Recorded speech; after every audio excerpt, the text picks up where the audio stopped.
एक नगर में एक बहुत बड़ा साथी चोर रहा करता था और उस चोर के बारे में जानते तो सब थे, लेकिन आज तक उसे कोई पकड़ नहीं पाया था। उस चोर ने अपना पूरा जीवन चोरी करने में लगा दिया। उसके पूरे नगर में और उसके आसपास के इलाकों में कोई भी उसकी बराबरी का चोर नहीं था। दोस्तों, उस चोर का एक बेटा भी था जिसे वह अपनी तरह एक साथी चोर बनाना चाहता था। वह साथी चोर अपने बेटे को हमेशा एक ही बात सिखाता था कि बेटा, कभी भी किसी साधु सन्यासी का उपदेश मत सुनना। अगर कोई तुमसे कुछ कहने भी लगे तो अपने कान बंद कर लेना और वहां से भाग जाना। उस चोर का बेटा उसकी इस बात को बचपन से ही सुनता आ रहा था, जिसके कारण उसके मन में यह बात बैठ गई थी। क्योंकि उस लड़के का पूरा ध्यान चोरी करने पर ही था, इसलिए वह भी अपने पिता की तरह एक साथी चोर बन जाता है। हमारा ध्यान जिस भी चीज पर ज्यादा होता है, हम उस चीज में माहिर हो जाते हैं। एक दिन वह चोर सोचता है कि छोटी मोटी चोरियां तो बहुत कर ली, क्यों ना आज राजा के महल में ही डाका डालूं। राजा के महल में चोरी करने के उद्देश्य से महल की ओर चल पड़ता है। मार्ग में उसे कुछ लोगों की भीड़ नजर आती है, तो वो उस भीड़ को देखकर रुकता है। वो यह देखता है कि वे लोग क्या कर रहे हैं। जब वो चोर भीड़ के करीब जाता है तो वो देखता है कि सभी लोग एक एक करके एक सन्यासी के चरणों में गिरकर उनका आशीर्वाद ले रहे हैं। वो सन्यासी और कोई नहीं बल्कि गौतम बुद्ध थे। वो चोर बुद्ध को देखकर उनकी तरफ आकर्षित हो जाता है, क्योंकि उसने भी पहली बार इतने तेजस्वी व्यक्ति को देखा था। अचानक उसे अपने पिता की बात याद आ जाती है, इस साधु सन्यासियों से दूर रहना चाहिए। एक बार तो चोर वह सोचता है कि वहां से चला जाए, लेकिन फिर उसके मन में एक प्रश्न उठता है कि पिताजी ऐसा क्यों कहते थे।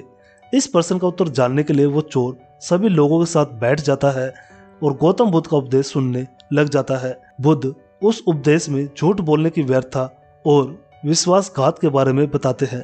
उपदेश समाप्त होने के बाद वहां बैठे सभी लोग अपने घर चले जाते हैं और वो चोर भी चोरी करने के लिए महल की ओर चल पड़ता है। रास्ते में चलते हुए चोर अपने मन में सोचता है कि क्यों ना आज उपदेश में कही हुई बातों को मानकर ही देख लिया जाए।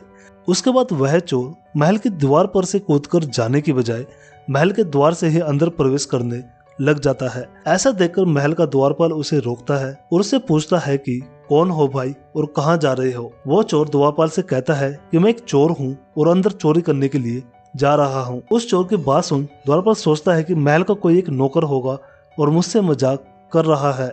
वैसे भी कोई चोर अपने आप को कभी चोर नहीं बताता और वो द्वारपाल उस चोर को महल अंदर जाने के लिए प्रवेश करने दे देता है। महल में प्रवेश करने के बाद वो चोर उस तिजोरी तक पहुंच जाता है जहां पर खजाना रखा हुआ था। वो चोर उस तिजोरी को तोड़कर बहुत सारा धन अपनी पोटली में भर लेता है। जैसे ही धन लेकर वो चोर वहां से जाने लगता है तो उसे रसोई नजर आती है। महल के सभी लोग सो रहे थे, इसलिए रसोई में उस समय कोई भी नहीं था और उस चोर को बहुत जोर से भूख लगी हुई थी, इसलिए वो चोर रसोई में जाता है और पेट भर के खाना खाता है। भोजन करके वो चोर वहां से जाने लगता है।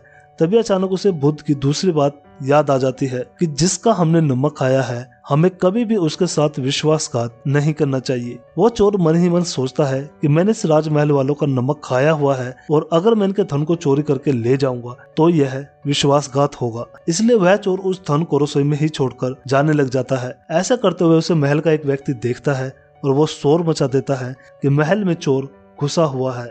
राजा के सिपाही उस चोर को पकड़ लेते हैं और उसे राजा के पास ले जाते हैं और उसके बाद राजा उस चोर से पूछता है कि जब तुमने धन चुरा ही लिया था तो तुम उसे छोड़कर क्यों चले जा रहे थे। वो चोर कहता है कि एक सन्यासी के उपदेश के कारण किसी के साथ विश्वासघात करना बुद्धिमत्ता नहीं बल्कि मूर्खता होती है। जिसके भोजन को खाकर हमें जीवन मिला है, उसके साथ हमें कभी भी विश्वासघात नहीं करना चाहिए। उस व्यक्ति की बात सुन राजा प्रभावित हो जाता है और उस चोर से कहता है कि यदि तुम ऐसे उपदेश बचपन से ही सुनते आते तो तुम कभी भी चोर बनते ही ना। जाओ, मैं तुम्हें छोड़ता हूँ, लेकिन एक बात हमेशा याद रखना कि सही संगत और सही उपदेश ही व्यक्ति का जीवन बदल देते हैं।